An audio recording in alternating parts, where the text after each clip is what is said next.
श्रीराम समर्थ।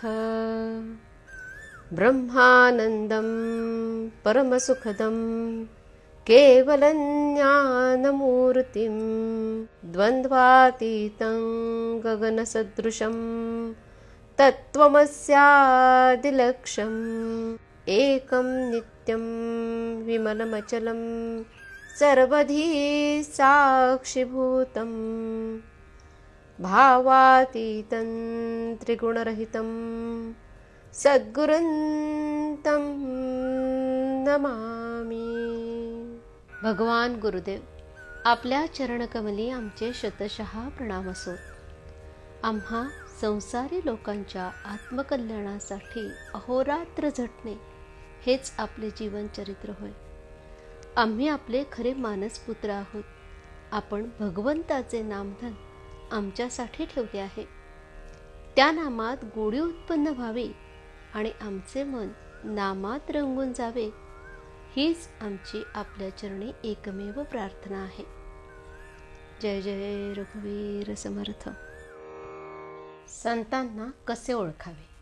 धान्यामध्ये काही खडे असे असतात की धान्यापासून ते वेगळे निवडता येत नाहीत। तांदळात पांढरे खडे असतात, ते निवडू गेले तरी निवडले जात नाहीत। त्याप्रमाणे साधू लोक हे आपल्यात असतात, त्यांना पाहू गेले तर ते आपल्यासारखेच संसारात वावरत असलेले दिसतात, पण खरे पाहता ते आपल्यापेक्षा वेगळे असतात। पुस्तकातून साधूची लक्षणे पुष्कळ दिलेली असतात, पण त्याप्रमाणे आपण पाहू गेलो तर साधू ओळखता येईलच असे नाही। साधूचे एकच अचूक लक्षण सांगता येईल, ते हे की जो सर्व ठिकाणी देवाला पाहू शकतो तो साधू। पण एवढ्यावरून आपल्याला तो ओळखता येईल का? नाही।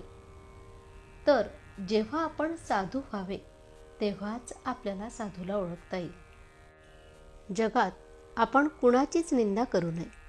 आपण जेव्हा दुसऱ्यांचे दोष पाहतो, म्हणजेच ते जेव्हा त्याच्याजवळ आहेत असे दिसतात, त्यावेळेस ते दोष आपल्याजवळ सूक्ष्म रूपाने असतात असे समजावे आणि आपण लगेच देवाला शरण जाऊन हे माझे दुर्गुण काढून टाक म्हणून त्याची करुणा भाकावी। आपण जेव्हा जगात न्याय उरला नाही असे म्हणतो, त्यावेळेस आपल्याजवळ तो दोष आहे असे समजावे। म्हणून आपण कुणाचे दोष पाहू नयेत। आपण आपल्या स्वतःला आधी सुधारावे। चित्तशुद्धी केल्याशिवाय आपल्या मनात सर्व ठिकाणी भगवत भाव उत्पन्न होणार नाही। म्हणून जेव्हा जेव्हा आपल्याला दुसऱ्यांचे दोष दिसतात, तेव्हा आपलेच चित्त अशुद्ध आहे असे समजून आपण परमात्म्याची करुणा भाकून त्याला शरण जावे आणि माझे चित्त शुद्ध कर अशी त्याला विनंती करावी। असे केले म्हणजे आपले चित्त शुद्ध होत जाते आणि मग भगवंताची प्राप्ती व्हायला वेळ लागत नाही।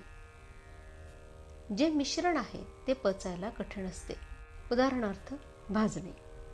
मिश्रण नसलेले एकच शुद्ध अन्न पचायला सोपे असते। हे जसे खरे, त्याचप्रमाणे आपले अंतःकरण अगदी शुद्ध असावे, म्हणजे ते सर्वांमध्ये लवकर मिसळते। पण आपल्या अंतःकरणामध्ये स्वार्थाचे मिश्रण असल्यामुळे ते सर्वांमध्ये समरस होऊ शकत नाही। शुद्ध अंतःकरणाच्या माणसाचे चालणे हळू आणि बोलणे मृदू असते, तो सर्वांना प्रिय होतो। जगातले आपले समाधान किंवा असमाधान ज्या वृत्तीने आपण जगाकडे पाहतो त्यावर अवलंबून असते। माझ्याकरता मी नसून मी लोकांकरिता आहे, माझ्याकरता जग नसून मी जगाकरता आहे, ही वृत्ती आपण ठेवावी। आजचे बोधवचन: सर्व चराचर भगवत रूप जो पाहतो तो साधू। जानकी जीवन स्मरण जय जय राम। श्रीराम समर्थ।